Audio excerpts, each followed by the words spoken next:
आता तर एक नवीन ट्रेंड आलाय, एक नवीन ट्रेंड आलेला आहे, त्याच्याबद्दल माझ्यावर केस झाली तरी तुमच्याकडे ओपनली बोलतो. पहिले लोक असे चोरून लपून वाटायचे पैसे. एक राज्यामध्ये एक मंत्री होते, ते आता मंत्री नाही. त्यांनी काय केलं की इकडं तिकडं पैसे नाही वाटायचे.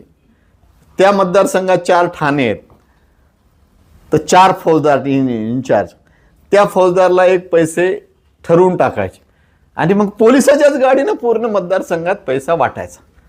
मग त्या मंत्र्यांनी इकडे राज्याच्या सगळ्या लोकांना सांगितलं, तर मग तुम्ही पाहिलं असेल तर पकडलं तर ह्यावेळी जो पैसा आला म्हणजे 50-50 कोटी रुपये विधानसभेला वाटले, तर ते कुठले पकडले का नाही, कारण ते सगळे पहिले संरक्षणातच वाटले.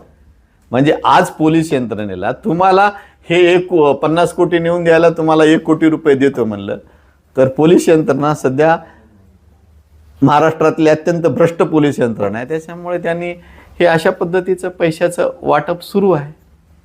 नवीन ट्रेंड म्हणजे मग आता जर पोलिसाच्या साक्षीने पैसे ते वाटत असतील तर पैसे वाटलेले धरणार कोण?